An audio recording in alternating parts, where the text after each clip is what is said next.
Welcome to this explainer. Today, we're focusing entirely on you, the focused learner. We're going to tackle something that honestly often feels like a massive hurdle when you're just starting out, setting up your computer to write and run Java code. Think of your computer right now as an empty digital space. Before you can build incredible software, you got to turn that space into a fully functioning digital workshop. So in this explainer, we're going to cut right through all the confusing jargon and perfectly equip your machine for Java programming. Let's get right into it. Okay, let's dive into this simple, finite 5-step roadmap.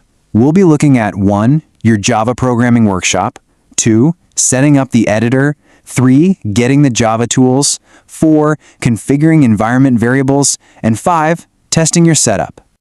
All right, Section 1, your Java programming workshop. So, right now, your computer is essentially like a completely empty, bare-bones garage. It has a ton of potential, sure, but absolutely no tools. To build anything, we need to bring in the right equipment. Here's your essential toolkit. First up, you need a code editor or an IDE. This is going to be your digital workbench. Second, a compiler and interpreter. These basically act as translators that turn your human-readable code into machine instructions. And finally, the Java Development Kit, or JDK. Think of this as the master toolbox that actually holds those translators.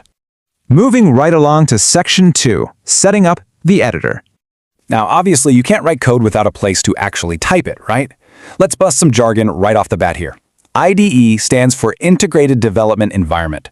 It's not just a place to type text, it's a fully equipped all-in-one workbench. It lets you write your code, check it for errors, compile it, and run it, all without ever leaving the app.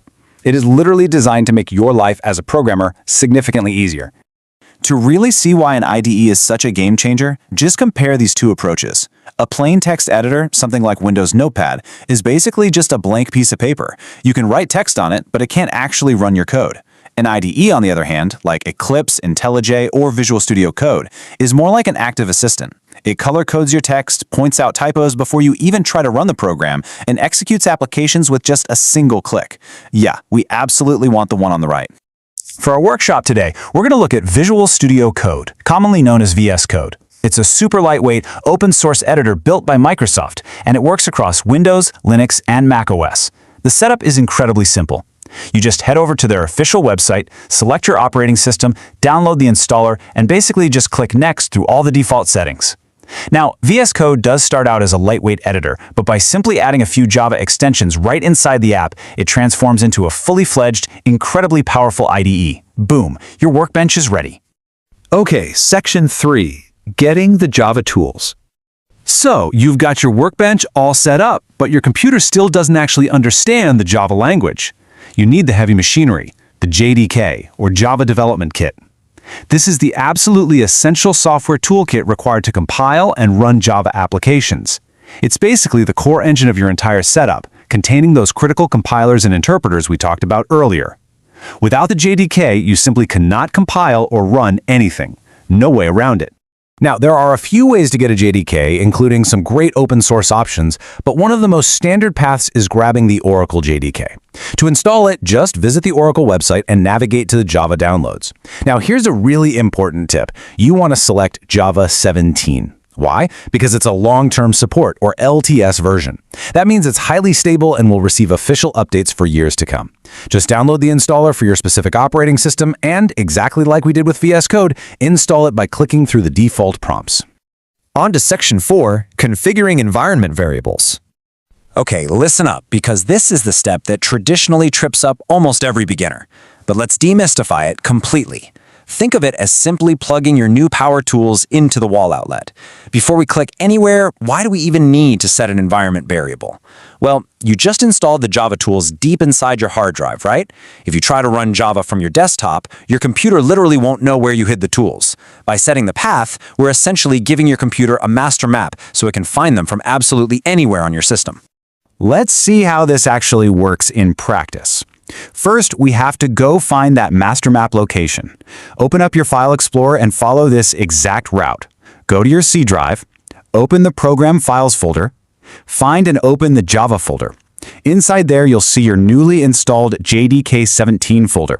Go ahead and open that. Finally, open the folder named bin. Bin actually stands for binary, and this is exactly where the actual executable power tools live. Once you're inside that bin folder, click the address bar at the very top of the window and copy that entire file path.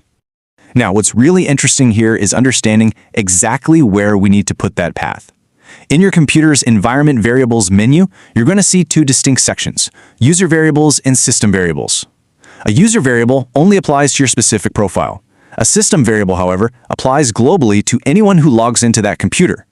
We're going to edit the system variable so that Java is universally accessible on your entire machine. Here is the exact step-by-step procedure to get this done. First, search for environment variables in your system's search bar and open that menu. Look in the System Variables section for a variable specifically named Path. Select it and click Edit. In the new window that pops up, click the New button and simply paste that bin folder path you copied earlier right into the blank space. Click OK to save your changes on all the open windows, and just like that, your power tools are successfully plugged in. Which brings us to Section 5, Testing your setup. You've built the workbench, brought in the power tools, and wired the whole shebang up. Now it's time to flip the power switch and ask the computer a direct question to make sure everything actually works.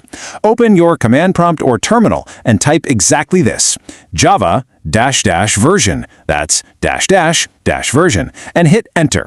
If your setup is correct, the terminal will instantly spit back the current version, confirming the environment is active and responding.